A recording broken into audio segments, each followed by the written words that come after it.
welcome. They say if you don't like how the table is set, turn over the table. And so my relationship with Broadway started, surprisingly, at Caroline's. I did a stint of stand-up comedy. It was fairly not too bad, and luckily for me, I kept my day job.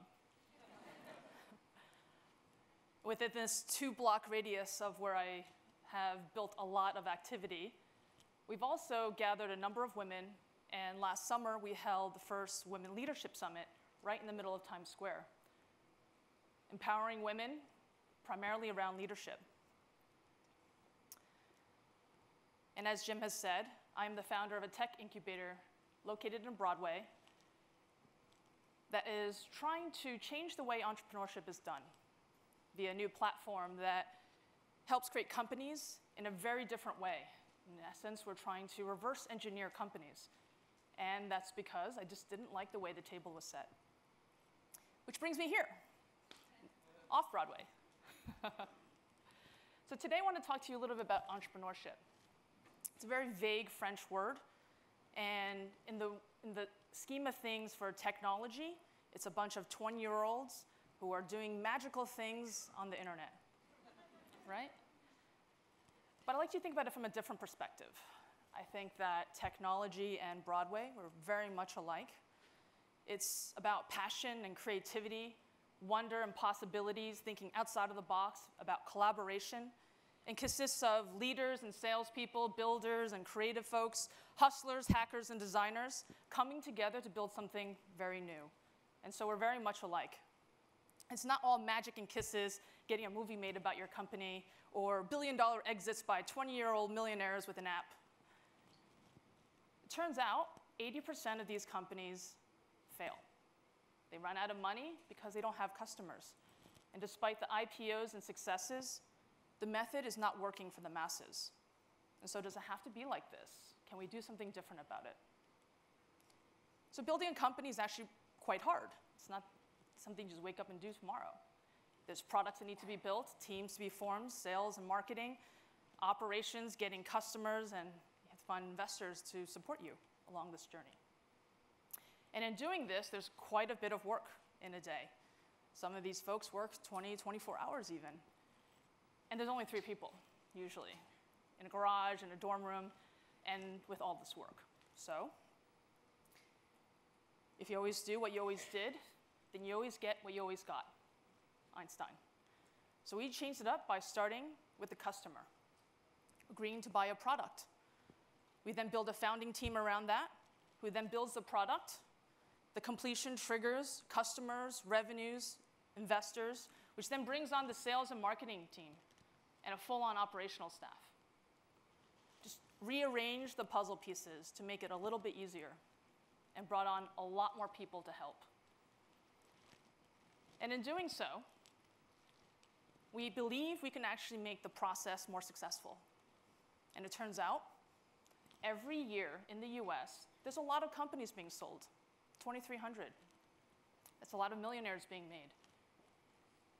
And instead of thinking about the billion-dollar exits and the IPOs and the fancy things you read about in the newspaper, realistically, the figure is around $50 million to about $200 million. And if you can shoot for that and not be so greedy, you might actually get some successes out of this. And this scenario is actually pretty decent for a certain type of investment. So if you think about it from this perspective, backwards, backing into it, it can actually work. So let's build these companies. So in essence, what we've created is the Moneyball approach to create Benjamin Button-like companies.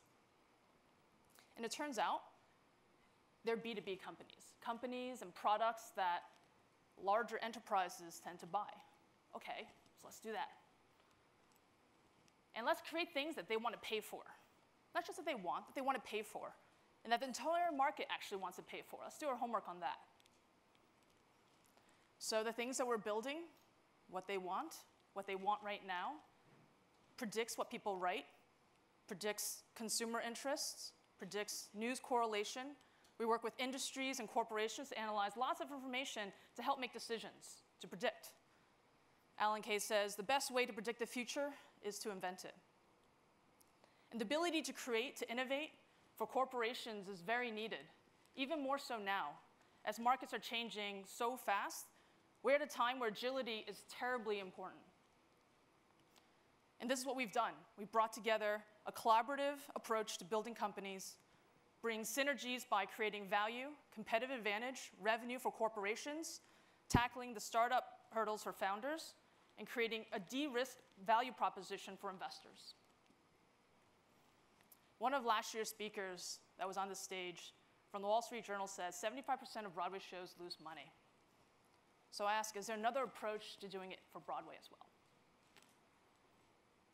40 years ago, a group of theater producers chose to become a stronger organization through alliance by helping each other. Now the LA Stage Alliance regularly has 400 shows being submitted for awards, thousands of artists, millions of patrons, and they continue to lead the country with entrepreneurial programs that aggregate services and resources that strengthen the sector, community building, collaborative marketing, advocacy. They even went as far as aggregating every show's database to figure out who in LA likes what shows, bringing data to make theater more successful.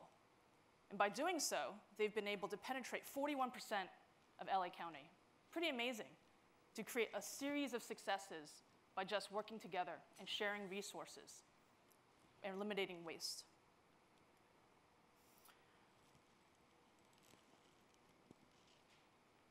We're at a time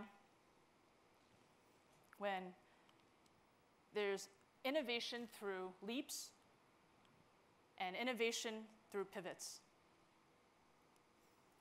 Henry Ford had said, if I asked my customers what they wanted, they would have given me a faster horse, right?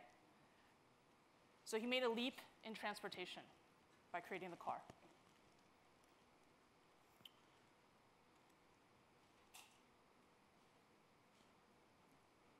We all know about the circus, right? 3 rings, animals, trapeze acts, animals coming out of cars, clowns, right? So what happened?